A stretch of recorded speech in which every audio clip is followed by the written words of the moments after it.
हिंदू धर्म में माना जाता है कि विश्व के सबसे पहले ब्रह्मा जी के मानस पुत्र राजा मनु थे। राजा मनु की कहानी भगवान विष्णु के पहले मत्स्य अवतार से जुड़ी है और वहीं पर इनकी कहानी एक बहुत बड़ी बाढ़ से भी जुड़ी हुई है। अगर आप विश्व में देखेंगे तो वहां पर आपको लगभग 70% से ज्यादा धर्म और सभ्यताओं में यह बहुत बड़ी बाढ़ की कहानी सुनने को मिल जाएगी। इस वीडियो में हम आपको भगवान विष्णु के मत्स्य अवतार की कहानी बताएंगे, तो वहीं भगवान विष्णु ने मत्स्य अवतार वेदों को बचाने के लिए भी लिया था, यह कहानी भी सुनाएंगे। तो सबसे पहले आप यह जान लीजिए कि जो हमारे यहाँ राजा मनु की और महाप्रलय जैसे बाढ़ की कहानी है वह क्या है और किस धर्म में और किन किन सभ्यताओं में आपको यह कहानी सुनने को मिलती है। अगर हम इब्राहिमिक धर्मों की बात करें तो यहाँ पर यहूदी, ईसाई और मुस्लिम धर्म आते हैं। हम जिन्हें मनु कहते हैं वहां पर इन्हें नूह कहा जाता है। यहाँ पर कहानी में ईश्वर नूह को बताते हैं कि एक बहुत बड़ी बाढ़ आने वाली है और तुम एक नाव बनाकर सभी जीवों के जोड़ों को अपनी नाव में बैठा लेना, जिससे नाव में बाढ़ के बाद में तुम सब बच जाओगे। तो वहीं पर ग्रीक सभ्यता में भी एक कहानी देखने को मिलती है जहां पर देवताओं के राजा ज्यूस इंसानों से गुस्सा हो जाते हैं, इसलिए वह बाढ़ लेकर आते हैं। अगर मेसोपोटामिया सभ्यता की बात की जाए तो वहां पर भी एक बाढ़ की कहानी देखने को मिलेगी। वहीं पर 3 और सभ्यताएं हुई हैं, जैसे कि सुमेरियन, बेबीलोनियन और असीरियन। इन तीनों में भी आपको बाढ़ की कहानी सुनने को मिल जाएगी। अगर गिलगुमस महाकाव्य की बात करें तो वहां पर भी नूह के जहाज की कहानी बताई गई है और यह सनातन धर्म के मनु की कहानी की तरह ही लगती है। तो वहीं पर चीनी सभ्यता में भी एक बहुत बड़ी बाढ़ की कहानी आती है, जहां पर यह मनु से संबंधित तो नहीं है, लेकिन एक किसान की कहानी जरूर है जो कि बारिश के देवता को पिंजरे में कैद कर देते हैं, लेकिन किसी कारण से उनके बच्चे उस देवता को छुड़ा लेते हैं और वह बारिश के देवता बाढ़ ले आते हैं और यह किसान के बच्चे एक नाव बनाकर अपनी जान बचाते हैं। तो वहीं अमेरिका की माया सभ्यता हो और ओजीवे की जनजाति हो, इन सभी में भी एक ऐसे व्यक्ति की कहानी आती है जो कि बाढ़ से सभी पेड़ पौधे और जानवरों की जातियों को बचाते हैं। और ऐसे ही एक कहानी हमको फारसी धर्म ग्रंथ में भी पढ़ने को मिलती है। आखिरकार हमारे धर्म ग्रंथ में ये कहानी हमको कहाँ देखने को मिलेगी? यह हमको मत्स्य पुराण और शतपथ ब्राह्मण में पढ़ने को मिल जाती है। इस कहानी के मूल पात्र राजा मनु है। राजा मनु स्वयंभू है और उनकी पत्नी का नाम शतरूपा है। यह दोनों ही ब्रह्मा से उत्पन्न हुए हैं। आगे चलकर इनसे ही सृष्टि के सभी मनुष्य बने हैं और मनुष्य इनके ही वंशज हैं, इसलिए इनको मनुष्य कहा जाता है। हिंदू धर्म में समय चक्र की तरह घूमता है, जिसके एक चक्र में सतयुग, त्रेता, द्वापर और कलयुग होता है। कलयुग के अंत में महाप्रलय आती है और फिर सतयुग शुरू हो जाता है। तो हमारे इन युगों में जो राजा मनु है उनका वास्तविक नाम सत्यव्रत है। यही सभी मानवों के पूर्वज माने जाते हैं।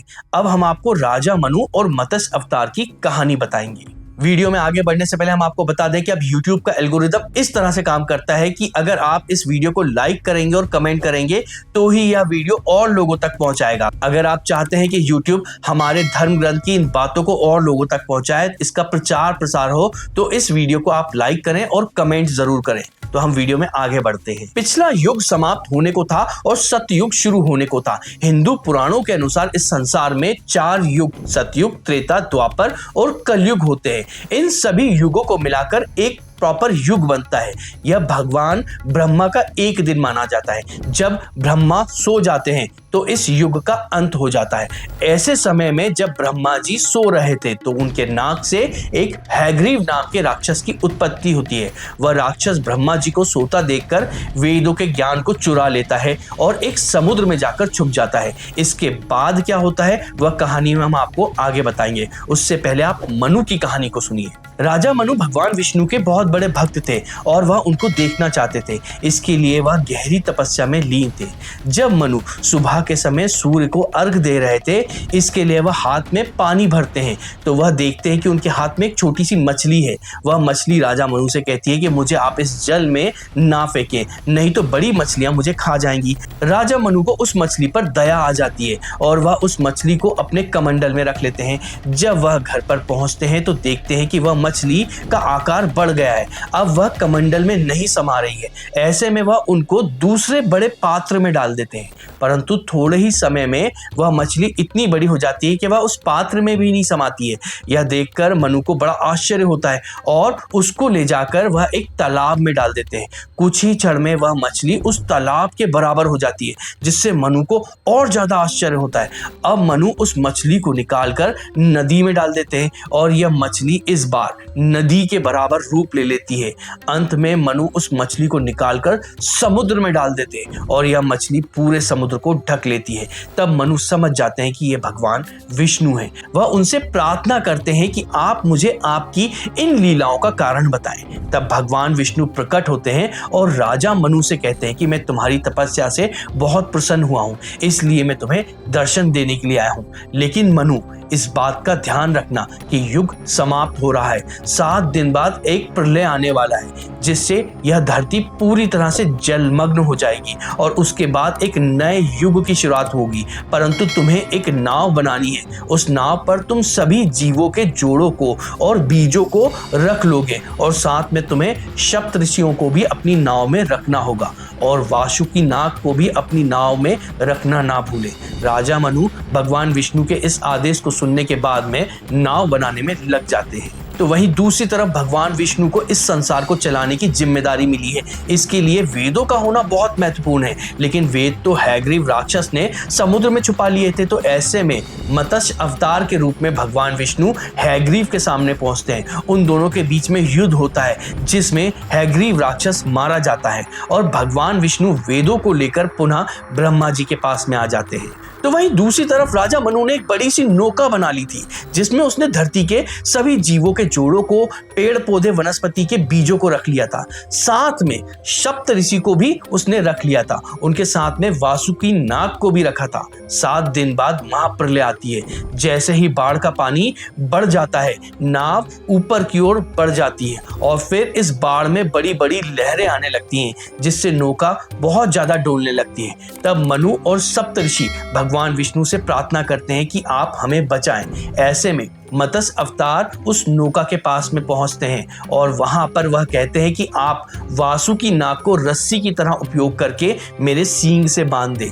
राजा मनु ऐसा ही करते हैं और उसके बाद में मत्स्य अवतार मनु की नाव को हिमालय के पर्वतों पर ले जाकर छोड़ देते हैं। अंत में कुछ समय बाद यह महाप्रलय खत्म हो जाती है और पानी का स्तर कम हो जाता है और उसके बाद से ही सतयुग की शुरुआत होती है। राजा मनु ने जिन जीवों को बचाया था और जिन पेड़ पौधों के बीजों को बचाया था, उनसे ही इस संसार की फिर से उत्पत्ति होती है।